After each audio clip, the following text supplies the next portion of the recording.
as faculty, we try to think of the most activities that we can have our students do.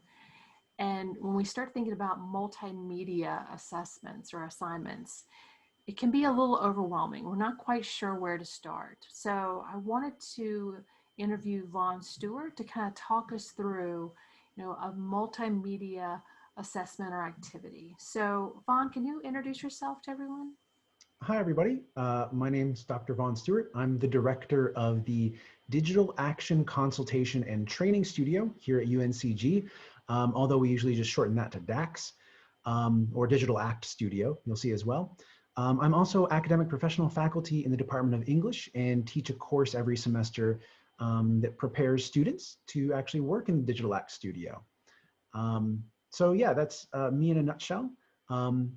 The quickest way to think about the Digital Act Studio is it's like the writing center, but for digital media and design projects. And we help all sorts of students with all sorts of personal, professional, and academic projects. The most common things we work on are infographics, websites and e-portfolios, academic research posters, podcasts, videos, and slide deck presentations. But we're happy to work on really anything composed, presented, or designed digitally. So let's step back and let's think about, what is multimedia? So if someone came to you and says, I want to do a multimedia assignment, how would you define multimedia? So multimedia is much broader than audio-visual, which a lot of people think that's what it means. It's about communicating in different modes at the same time. So we can communicate as on a paper in our linguistic mode, we're just writing our content down. But there's also other ways to communicate, visual and auditory and spatial. And multimedia is really about using different media to communicate in those different modes. So a multimedia project doesn't have to be a video. It can also be a hand-drawn poster that somebody has made. So we in the Digital Act Studio really take a broad view of what multimedia means.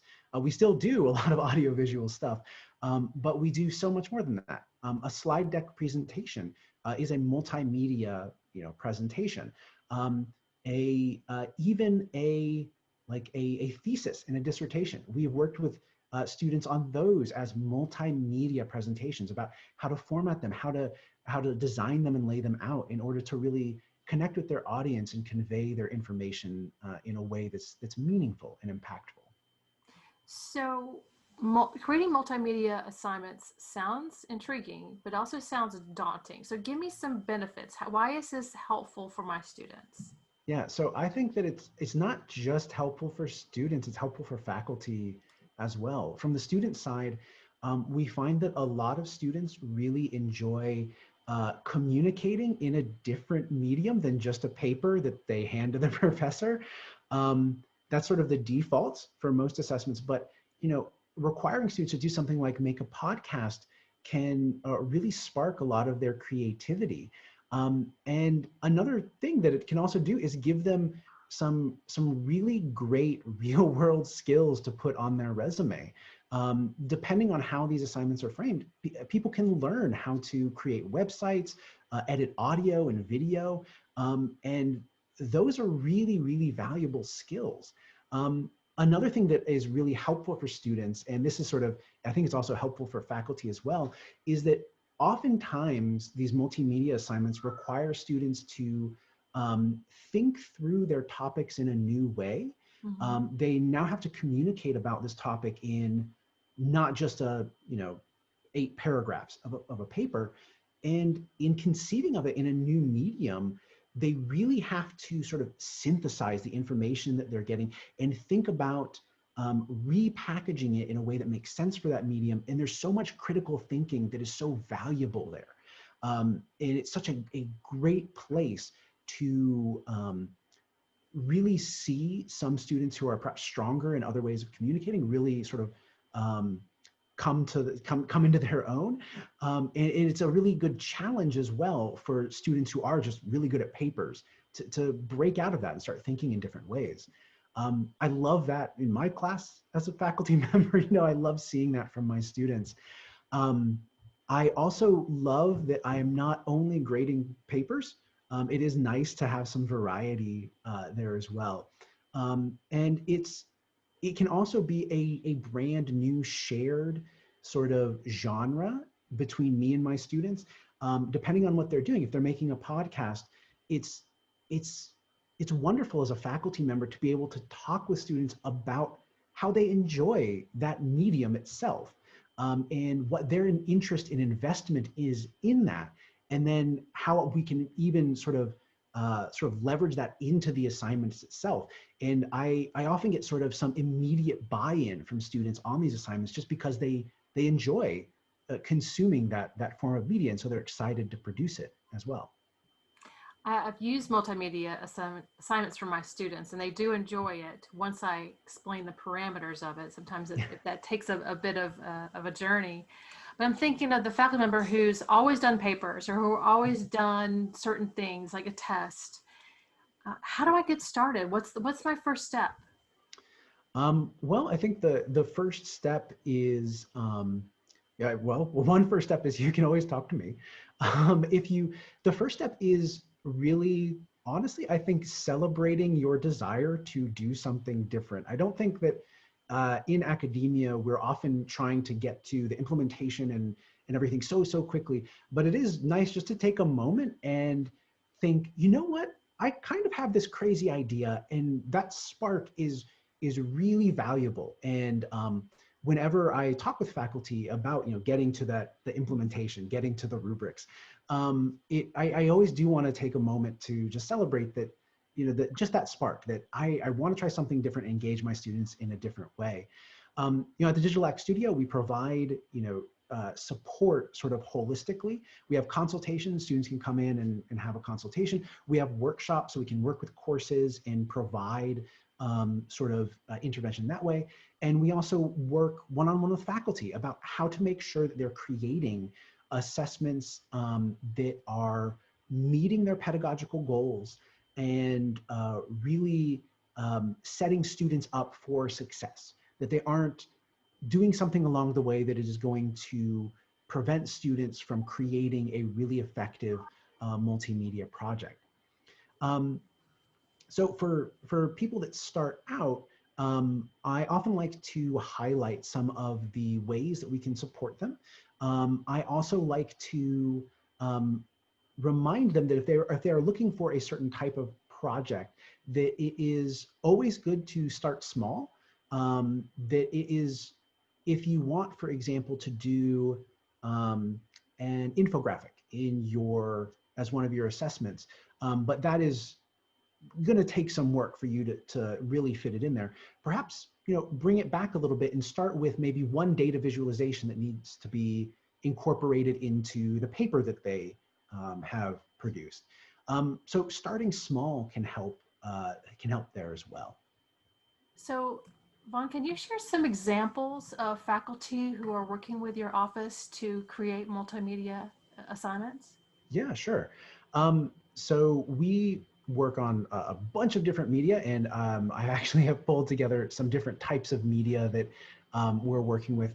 One class is Eric Bird's STH 200, where that's sustainability, sustainable tourism and hospitality. And what they're doing is he's having his students make infographics that are from the perspective of an organization, going out to the public about sort of what that organization is doing and providing a call to action. One of the things that I think is phenomenal about this project, and one of the things that I talked with him a lot about, is really foregrounding sort of the real world audience and stakes.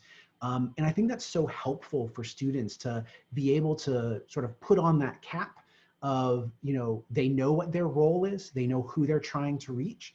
And it helps them, you know, become better, sort of more skilled designers and creators because they have those parameters. They know what they're doing, and it's not just handing it to the instructor.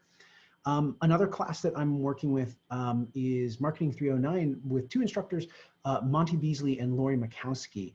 And they are doing a rather complex PowerPoint video that includes a lot of very specific criteria in order for them to meet very, very specific pedagogical goals that they communicate to their audience. And it has been a joy to work on this project and to be able to take apart, this project has actually gone through a few phases, to take apart the project and work on aspects of it that weren't quite meeting what they wanted, and especially be able to think through how to facilitate collaboration. So their final project is a group project. It's a pitch to a real company about how to solve a certain problem.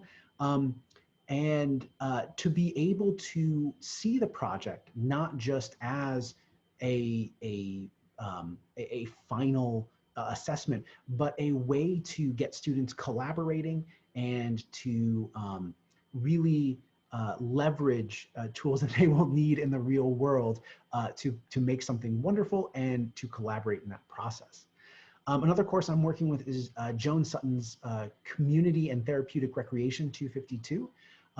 She's having her students do an e-portfolio, and in the process of working on this project and helping her sort of conceive it, one of the things that we talked about was really trying to make sure that that e-portfolio was hitting her main pedagogical goal, which is getting her students to synthesize their experience into a professional persona.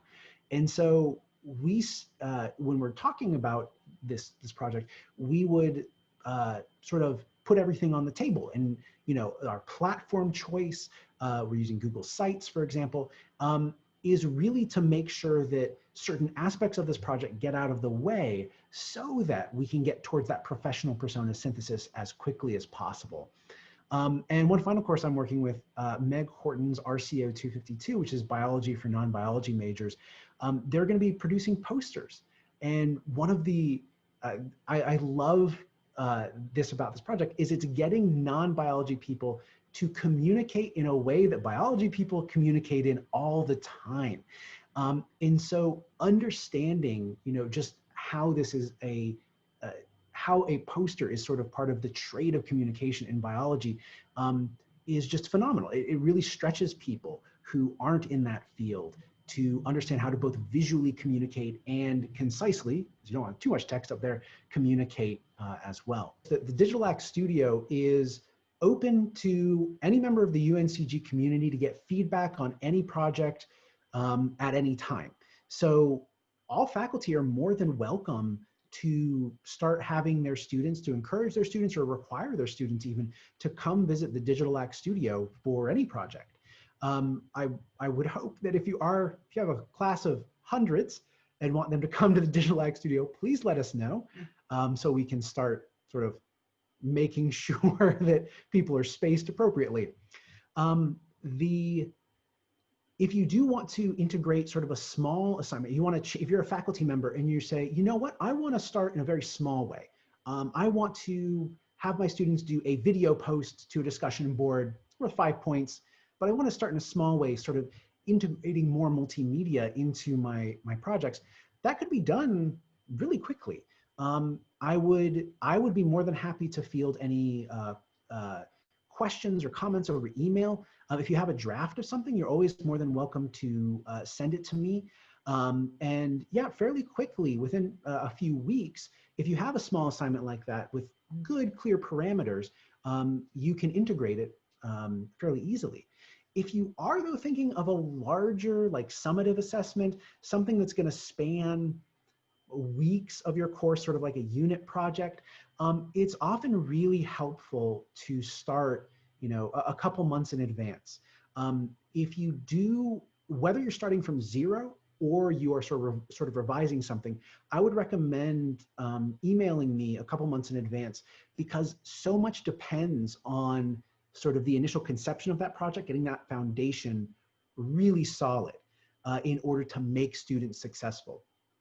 And that goes through so many different choices of like platforms, of examples and models that you'll be providing to your students, the timeline that you're going to give to your students, how you can integrate Digital Act Studio support by, for example, requiring consultations at certain key intervention points, if you want to build in a workshop from us, where we can support in all those ways, but obviously we need to plan that.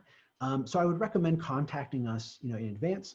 At this point, we are more than happy to work with everybody on anything they want. But if you do want to plan those summative assessments for spring, I would recommend reaching out as soon as you can, because that will really help us get your students the most support that they need. And it will also help in, again, the conception of that assignment, really setting them up for success.